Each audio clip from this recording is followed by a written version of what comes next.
The best thing you can do as an artist, whether you're a big studio or a freelancer, is that the cost to make the work is less than the money that you take in to do the work. That's basically profit. The difference between how much money you pull in and how much money you spent to make the work is your profit. And I will say that's a super simplified version of profit because there are tons of different ways to make a project profitable. But what I'm trying to say is that if a client comes to you and they don't know a budget, cost it out so that you know you can make some profit on top of that.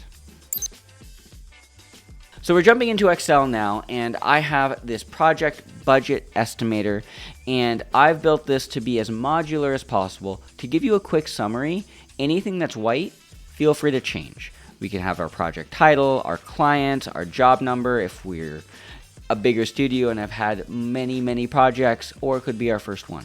Either way, anything that's white, you can change. Anything that's grayed out, I don't recommend changing because there's a lot of formulas and if statements and calculations happening, and my goal behind this spreadsheet is that it's more or less modular and simple to use so that if you're pricing out a project, you don't have to be like, oh, but how much is this part of the project going to cost? Two things. The first thing is that we as artists, whether we're in illustration or motion graphics, we're trading our time for currency.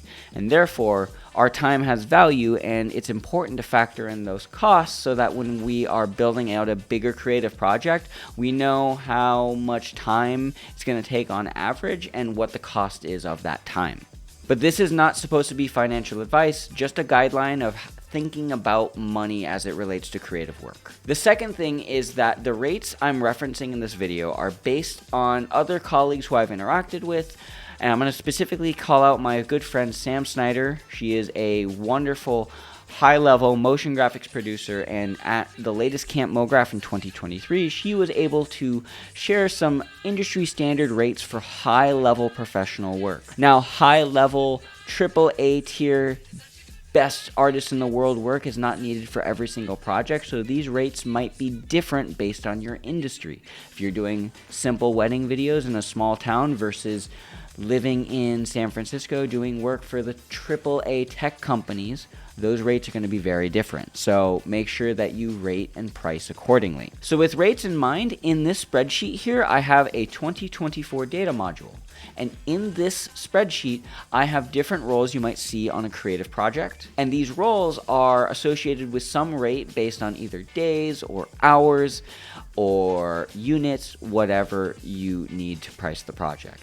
Now, if you need to change any of these, like if you're the director on a project and you know you're just starting out and your day rate is, let's say, $350 per day, instead of $1,000 per day, you can just change that here, and then when you jump over to the project budget estimator, this value and the unit rate will change accordingly. So again, I really recommend only changing the values that are blank white. Let me walk you through how to do an example project. We'll call this project title Example Project. And our client is, I don't know, Jags. You're making a commercial for me. I'm cool with that. And the job number is 1. It's our first project. After we decide that this is our first project, we'll say, hey, what's their email? It's Jags. It's Jags' email. We're just going to leave it at that. And our start date, Jags is starting this project at or on Monday, January 31st. And the delivery date is January 31st. Now, this gray value is actually a formula, and we're factoring in our total days or our net working days during this time period. So this is taking out any major holidays and weekends. After that, we can say who's the director. It would be you plus friend and friend of friend and friend of friend. So we have our 4 people on the project. They're doing some work, and we're going to hire out some additional people, but now we have to actually start pricing this out. For every creative project, there's going to be pre-production, maybe some illustration, maybe some live action, motion graphics, post-production, etc. Your category might not be here, so you can feel free to add it if you want. If you needed a very specific role, you can go ahead and change any of these values. Just know that you need to factor in the appropriate cost for that new value that you add. But in general, I feel that this spreadsheet is pretty modular for most situations. So let's say for the project, we have a project length of 23 days, and we have the director, which is you, that's going to be on the project for 23 days. So that means we're going to be paid this day rate over this time for our director. Let's say we're paying our creative director for 2 days and our art director for 2 days, and we're good on that front. We actually don't need a creative director and art director or anything like that as much as me or you being on the project.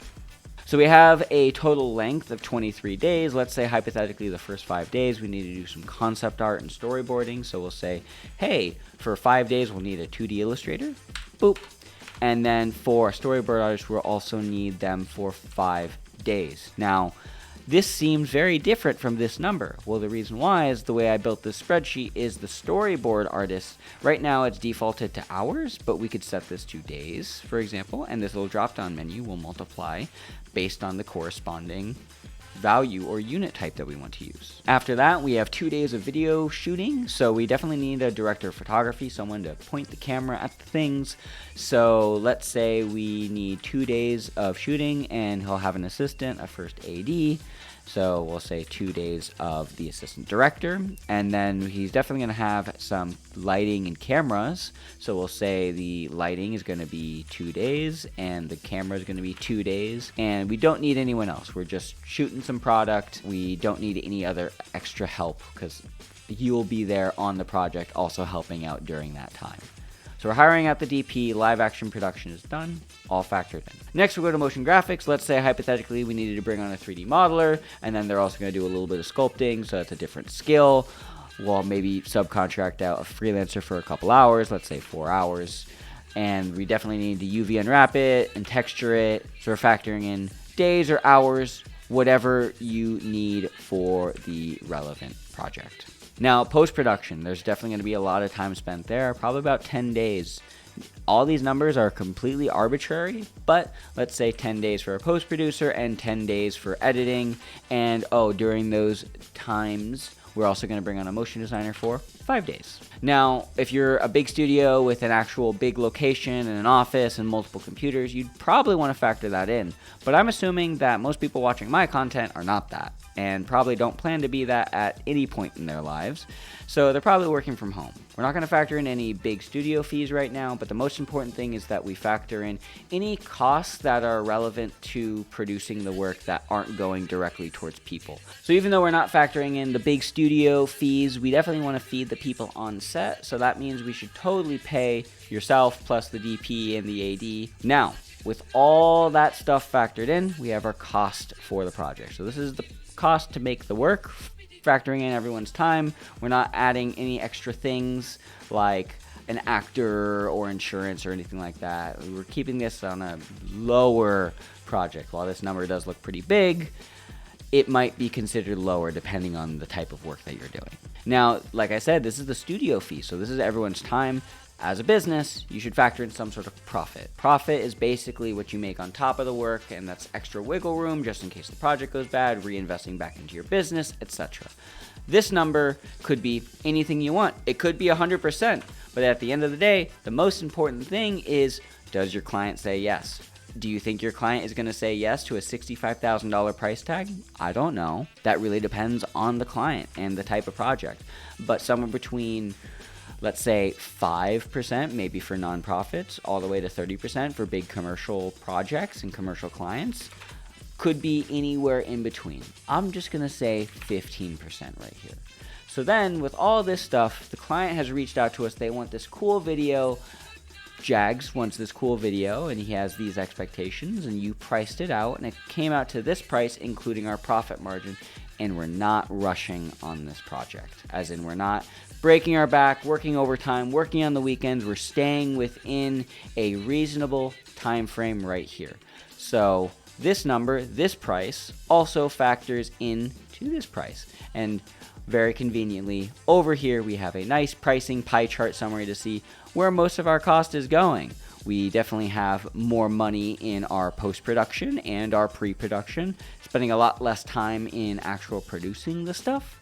But at the end of the day, we're definitely making some money on top of that because we have this profit margin right here, which is based on 15% that we set below. Now you might be wondering, what is the contingency fee?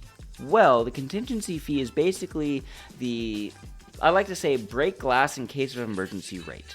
So in case the client, like me, is like, hey, could we get one more revision? Or, oh, could we get a extra social media cut sort of thing? And it's a low lift.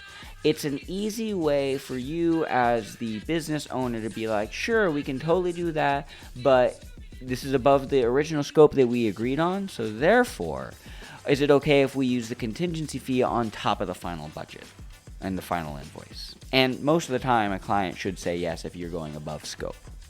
So what I'm trying to say is that this contingency fee is some percentage of whatever the final price is, and it could be 50% if you think they're going to come back with these big changes, or you could just be like, hey, you keep asking for more stuff, let's just add the contingency fee on top of this.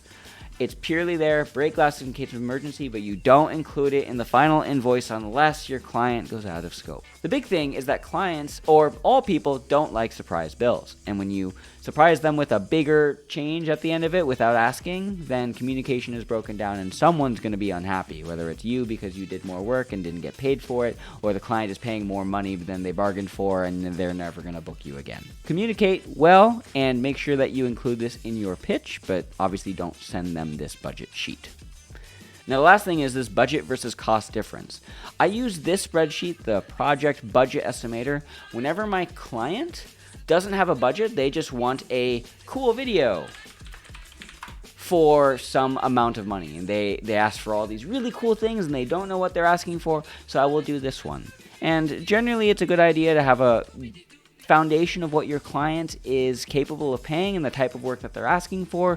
The biggest thing is we're not just pitching Star Wars right out of the gate. We need to make sure we're empathetic to what our client's needs are. Client's budget versus actual cost is actually based on whatever the client is able to afford, and you would typically plug this into, let's say, oh, the client actually gave us a budget after we told them this big price number and it was $20,000, which means we would then have to go through and reduce this. So let's say we're only on the project for 5 days and now we're only bringing on a producer for 5 days and 5 days.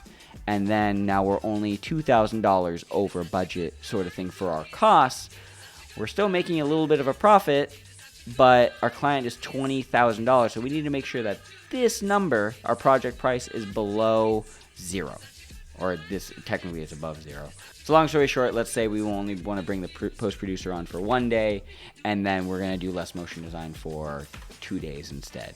And that now we are making a little bit extra money on top of it. Our client might give us $20,000, but the cost of us to do the work is $19,750. Future Jags here, I want to make one quick clarification. So in the example I was doing, I didn't really explain what these numbers being green or red meant, so I added one quick extra row that says the budget of the client and the actual price of the project difference. So if this is red, that means our project price is above the client's budget. And generally speaking, whenever you go into a restaurant and you expect to pay, let's say, $20 for a sandwich, if the server comes back and be like, all right, here's your bill, it's $40, you're going to be very upset and you're never going to go to that restaurant again. So what I'm trying to say is that in general, you should try and get your project price to be below the client's budget or exactly at your client's budget. To do that with this spreadsheet, I'd have to decrease my cost. So let's say instead of having 10 days for our director, I would set this to 6. And hey, now this value is green. And theoretically, oh, the client's budget is $20,000. I could make a little bit more profit on top of this. So I could just scroll down and be like, what if I try a 25% profit? Scroll up, hey, we're making more money and the difference in the project price is still below the client's budget. So we can go and be like, more profit, 35. And now we're above. So it's a push and pull balance, and You could either take away costs, you could either be like, I want to make more profit on this, or you could theoretically just be like, no, I'm going to bill the client for a 15% profit margin on top of that, and I can come back and be the super duper hero and be like, hey, I know you have a $20,000 budget. I could do this for $17,000 instead. How does that sound? Back to Past Jags.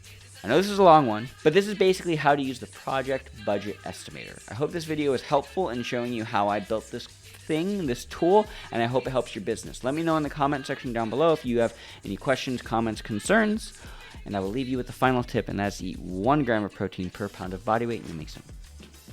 Goodbye, my friend. Bye.